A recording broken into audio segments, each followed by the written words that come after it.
Good evening dear students. നമ്മളിന്ന് രണ്ടാമത്തെ പാഠഭാഗം പഠിക്കാൻ പോവുകയാണ്. കഴിഞ്ഞ ആഴ്ച തന്ന നോട്ടുകളെല്ലാം എല്ലാവരും പഠിച്ചു എന്ന് വിശ്വസിക്കുന്നു.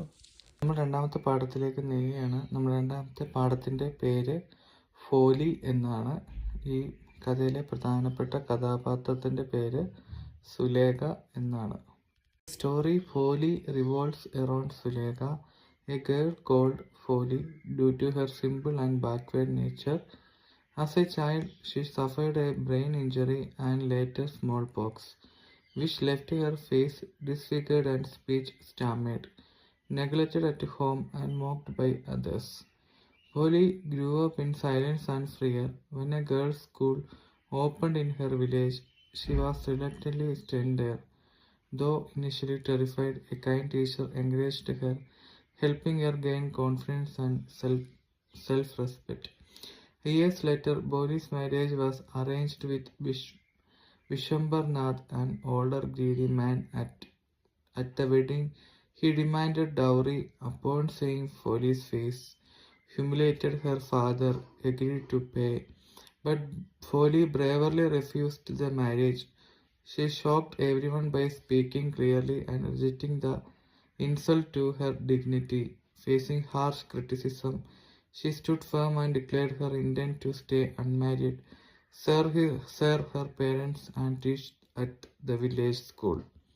The story ends with Boli's transformation from a timid, neglected girl into a strong and educated woman.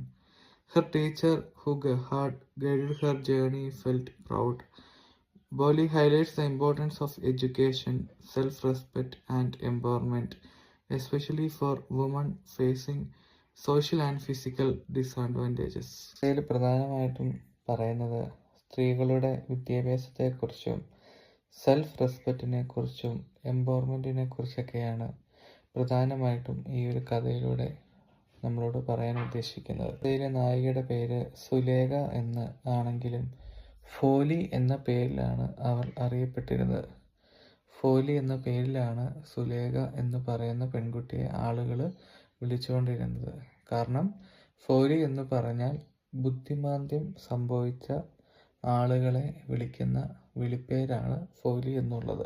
സുലേഖയ്ക്ക് 10 മാസം പ്രായമുള്ളപ്പോൾ ഉണ്ടായ വീഴ്ചയിൽ തലയ്ക്ക് ക്ഷതമേൽക്കുകയും അങ്ങനെ ചെറിയ തോതിൽ ബുദ്ധിമാന്ദ്യം സംഭവിക്കുകയും ചെയ്തു. എന്നാലും ശേഷമാണ് ഈ ഒരു അപകടം വന്നതിന് ശേഷമാണ് ആളുകൾ അവളെ ഫോലി ഫോലി എന്ന് വിളിക്കാൻ തുടങ്ങി. അതായത് വളരെ കളിയാക്കിയിട്ടാണ് ആ പെൺകുട്ടിയെ വിളിച്ചുകൊണ്ടിരുന്നത്. അതായത് ബുദ്ധിമാന്ദ്യം സംഭവിച്ച കുട്ടികളെ അല്ല ആളുകളെ വിളിക്കുന്ന പേരാണ് ഫോലി എന്ന്. അപ്പോൾ ഇവർക്ക് ഈ ഒരു പരിക്ക് പറ്റുകയും അതിലൂടെ തന്നെ ഇഞ്ചേർഡ് ആവുകയും അല്ലെങ്കിൽ മുറിവേൽക്കുകയും അതിനുശേഷം അവൾക്ക് സ്മോൾ പോക്സ് എന്ന് പറയുന്ന രോഗം വരികയും അങ്ങനെ അതിൽ നിന്ന് അവൾ ബുദ്ധിമാന്ദ്യമുള്ള ഒരു കുട്ടിയായി മാറുകയും ചെയ്തു. വയസ്സുള്ളപ്പോൾ അവൾക്ക് സ്മോൾ പോക്സ് എന്ന് പറയുന്ന രോഗം പിടിപെട്ടു. സ്മോൾ പോക്സ് എന്ന് പറഞ്ഞാൽ വസൂരി ആണ് അത്. അതേ തുടർന്ന് ശരീരമാസകലം അതിൻ്റെ പാടുകൾ ശേഷിക്കുകയും മുഖം വികൃതമാകുകയും ഒക്കെ ചെയ്തു. 5 വയസ്സ് വരെ അവൾക്ക് സംസാരശേഷിയും ഇല്ലായിരുന്നു. സംസാരിച്ച് തുടങ്ങിയപ്പോഴാണ് അവൾക്ക് വിക്കുണ്ടെന്ന് അറിഞ്ഞത്. അങ്ങനെ എല്ലാവരാലും അവഗണിക്കപ്പെട്ടും പരിഹസിക്കപ്പെട്ടുമാണ് അവൾ കഴിഞ്ഞു പോകുന്നത്.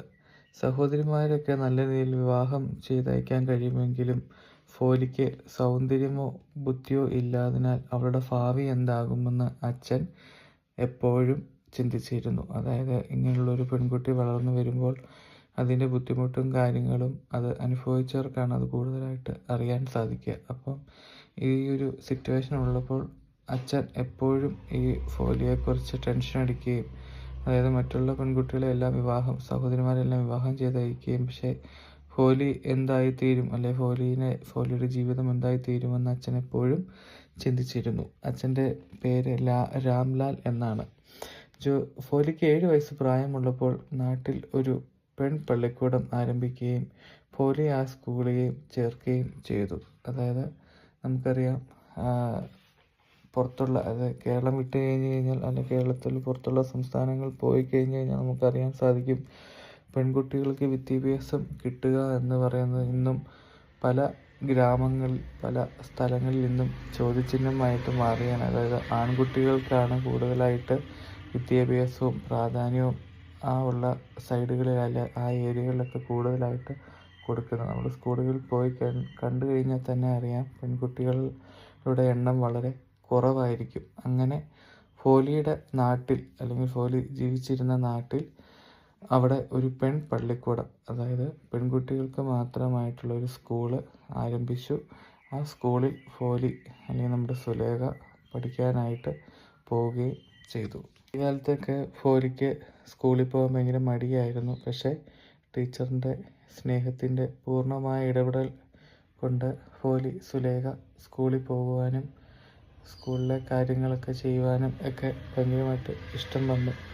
അതുവരെ പഴയ വസ്ത്രങ്ങൾ മാത്രം ഉപയോഗിച്ച ഫോലിക്ക് നല്ല വസ്ത്രം കിട്ടിത്തുടങ്ങി. അതായത് നമുക്ക് സ്കൂളിലൊക്കെ പോകുമ്പോൾ അറിയാം, പുതിയ ഉടുപ്പൊക്കെ ഇട്ട്, പുതിയ ബാഗൊക്കെ ഇട്ട്, അതൊരു പുതിയൊരു അനുഭവം തന്നെയാണ് നമുക്കെല്ലാവർക്കും തന്നിട്ടുള്ളത്. അത് തന്നെയാണ് ഇവിടെ ഫോലിക്കും കിട്ടിയിട്ടുള്ളത്. വീട്ടിൽ നിന്ന് ഇതുവരെ കിട്ടാത്ത സ്നേഹവും എല്ലാം അവിടുത്തെ ആ ടീച്ചറിൽ നിന്ന് ഫോലിക്ക് കിട്ടാൻ തുടങ്ങി. അതായത് ഫോലി കുറേ അവഗണിക്കപ്പെട്ട് ജീവിച്ചുകൊണ്ടിരുന്ന ഒരു കുട്ടിയാണ്. അതായത് വീട്ടുകാരിൽ നിന്നും, നാട്ടുകാരിൽ നിന്നും, കൂട്ടുകാരിൽ നിന്നും, സഹോദരങ്ങളിൽ നിന്നെല്ലാം മാറ്റി നിർത്തപ്പെട്ട ഒരു പെൺകുട്ടിയായിരുന്നു നമ്മുടെ സുലേഖ എന്ന് പറയുന്ന. അവളെ എല്ലാവരും കളിയാക്കിയിരുന്നു. അതായത് ഫോലി എന്നും വിളിച്ച് കളിയാക്കിയിരുന്നു. പക്ഷേ അവൾ ഈ സ്കൂളിൽ ചെല്ലുകയും ആ സ്കൂളിലെ ടീച്ചറിനെ പരിചയപ്പെടുകയും ആ ടീച്ചർ അവൾക്കൊരു മാർഗനിർദ്ദേശിയായി, അല്ലെങ്കിൽ ഒരു സ്നേഹത്തിൻ്റെ ഉറവിടമായിട്ടൊക്കെ അവൾക്ക് തോന്നുകയും അതുകൊണ്ട് തന്നെ അവൾക്ക് സ്കൂളിൽ പോകാൻ വളരെയധികം താല്പര്യം ഉണ്ടാകുകയും ചെയ്തു. അതായത് വീട്ടിൽ നിന്ന് കിട്ടാത്തൊരു സ്നേഹവും കരുതലും അവളുടെ ആ ടീച്ചറിൽ നിന്ന് അവൾക്ക് കിട്ടുവാൻ തുടങ്ങി. വർഷങ്ങളൊക്കെ കഴിഞ്ഞു പോയി. സുലേഖയുടെ വില്ലേജ് ചെറിയൊരു ടൗണായി മാറി. അതായത് കാലങ്ങൾ മാറുന്നതനുസരിച്ച് മാറ്റങ്ങൾ ഉണ്ടാകും. അപ്പോൾ അതുപോലെ തന്നെ ആ സുലേഖയുടെ ആ ചെറിയ ഒരു ഗ്രാമം ഒരു ടൗണായി മാറി.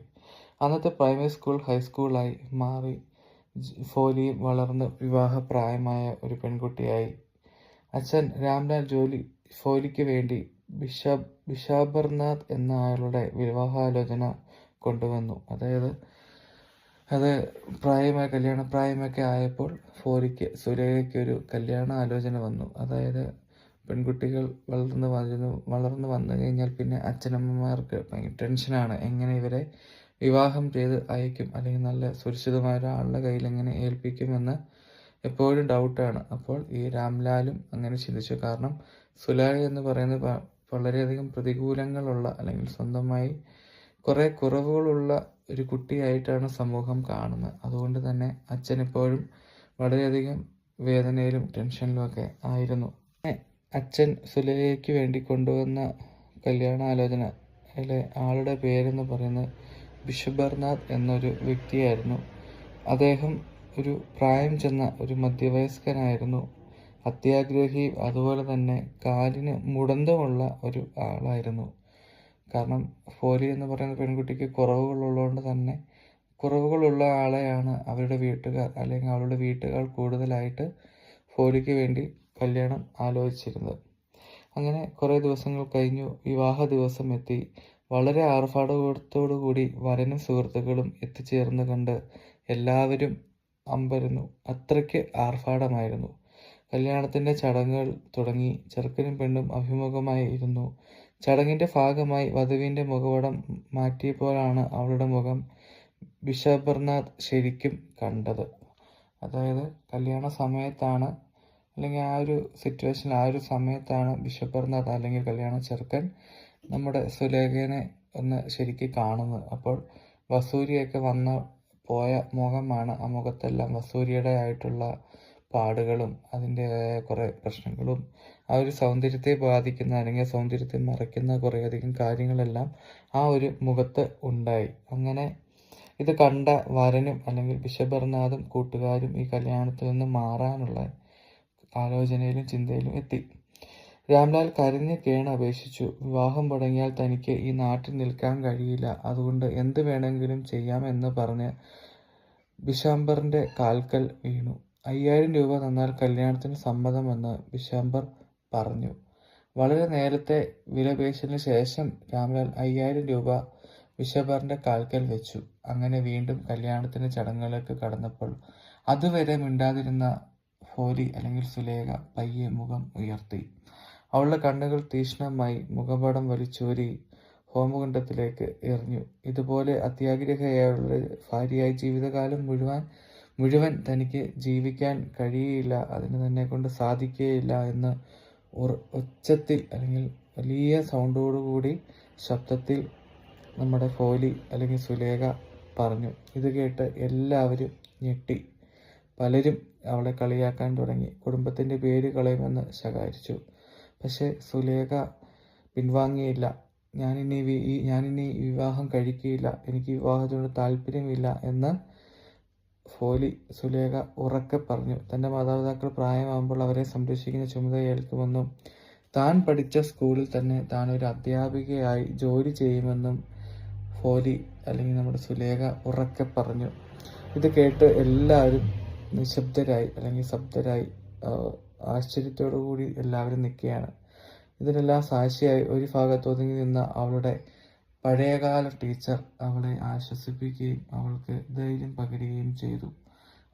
അവരുടെ കണ്ണുകളിൽ ആത്മസംതൃപ്തിയോടെ നിഴലാട്ടം ഉണ്ടായി. അതായത് നേരം ഇതെല്ലാം കണ്ടുകൊണ്ട് അല്ലെങ്കിൽ കേട്ടുകൊണ്ടിരുന്ന നമ്മുടെ സുലേഖ ഒരൊറ്റ നിമിഷം കൊണ്ട് എല്ലാവരെയും ആശ്ചര്യപ്പെടുത്തിക്കൊണ്ട് തന്നിലുണ്ടായിരുന്ന വിഷമവും ദേഷ്യവും എല്ലാം സുലേഖ പുറത്ത് എടുത്തു. അതായത് വെറും ഒരു കച്ചവട വസ്തുവായി തന്നെ കണ്ട ആ വരനും അതോടൊപ്പം തന്നെ ഒഴിവാക്കാൻ ശ്രമിക്കുന്ന മാതാപിതാക്കളെയും വീട്ടുകാരെയും സുഹൃത്തുക്കളെയും എല്ലാം കണ്ട് ഫോലിക്ക് വളരെയധികം വിഷമം തോന്നി. പൈസ കൊടുത്താൽ തന്നെ കെട്ടിക്കോളാം അല്ലെങ്കിൽ തന്നെ കല്യാണം കഴിച്ചോളാം എന്ന് പറഞ്ഞ ആ വരനെ തനിക്ക് വേണ്ട എന്നും താൻ പഠിച്ച സ്കൂളിൽ തന്നെ താൻ ഒരു അധ്യാപികയായി മാറിക്കോളാം, തൻ്റെ മാതാപിതാക്കളെ താൻ സംരക്ഷിച്ചോളാം എന്നുള്ള ഉറച്ച ആത്മവിശ്വാസത്തോടെ ഫോലി ആ കാര്യങ്ങളെല്ലാം അവരോട് അല്ലെങ്കിൽ ഉച്ചത്തോടെ പറഞ്ഞു. ഈ ഒരു കഥ നമുക്ക് തരുന്ന പാഠഭാഗം എന്ന് വെച്ചാൽ കൂടുതലായും പെൺകുട്ടികളുടെ വിദ്യാഭ്യാസ ഉന്നമനത്തിൻ്റെയും സ്ത്രീ ശാക്തീകരണത്തെയും പെൺകുട്ടികൾ ഇന്ന് നമ്മുടെ ഇന്ത്യൻ സമൂഹത്തിൽ നേരിടുന്ന പ്രശ്നങ്ങളെക്കുറിച്ചൊക്കെയാണ്. ആരുടെയെങ്കിലും ഒരു തലയിൽ കെട്ടിവെച്ചാൽ അവൾ രക്ഷപ്പെട്ടോളും അല്ലെങ്കിൽ അവൾ ജീവിച്ചോളും സന്തോഷത്തോടെ എന്ന് കാണുന്ന മാതാപിതാക്കളെ നമുക്ക് ഒത്തിരിയേറെ നമ്മുടെ സമൂഹത്തിൽ കാണുവാൻ സാധിക്കും. ഒത്തിരി പ്രശ്നങ്ങൾ ഇന്ന് പെൺകുട്ടികൾ കല്യാണത്തിന് ശേഷം അല്ലെങ്കിൽ വിവാഹത്തിന് ശേഷം അനുഭവിക്കുന്നുണ്ട്.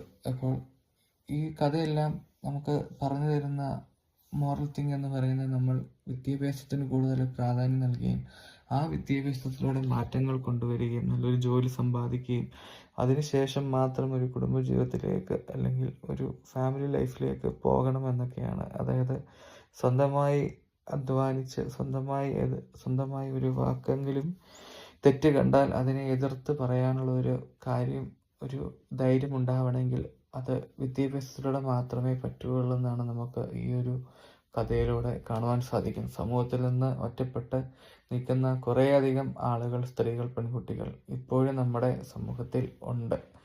അവരെ സമൂഹം എപ്പോഴും കളിയാക്കുകയും അവരെ മാറ്റി നിർത്തുകയും അവരുടെ തെറ്റുകളെ മാത്രം ചൂണ്ടിക്കാണിക്കുകയും ചെയ്യുകയാണ് ചെയ്യുന്നത്. അപ്പോൾ ഈ ഒരു പാഠഭാഗത്തിൽ നിന്ന് നമ്മുടെ സഹോദരിമാരെ അല്ലെങ്കിൽ നമ്മുടെ പെൺകുട്ടികളെ എല്ലാം കൂടുതലായി നമ്മൾ കരുതുകയും അതോടൊപ്പം തന്നെ പെൺകുട്ടികൾ എപ്പോഴും വിദ്യാഭ്യാസത്തിന് പ്രാധാന്യം നൽകുകയും ജോലിക്കും അവരുടെ ഫ്യൂച്ചറിനും ഭാവിക്കും എല്ലാം പ്രാധാന്യം നൽകുകയും ചെയ്യണം എന്നാണ് ഈ ഒരു കഥയിലൂടെ നമ്മളെ ഓർപ്പിക്കുന്നത്. അപ്പം ഫോലി എന്ന് പറയുന്ന പെൺകുട്ടി എപ്പോഴും നമുക്കൊരു റോൾ മോഡൽ തന്നെയാണ്. അല്ലെങ്കിൽ സുലേഖ എന്ന് പറയുന്ന ആ സ്ട്രോങ് വുമൺ എപ്പോഴും നമുക്കൊരു പാഠഭാഗം തന്നെ ആണ്.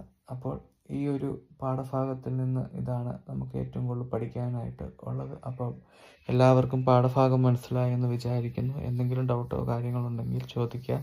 ക്വസ്റ്റ്യൻ ആൻസേഴ്സും കൊടുക്കുന്നതാണ്. എല്ലാവരും നന്നായിട്ട് എഴുതി പഠിക്കുക. Thank you.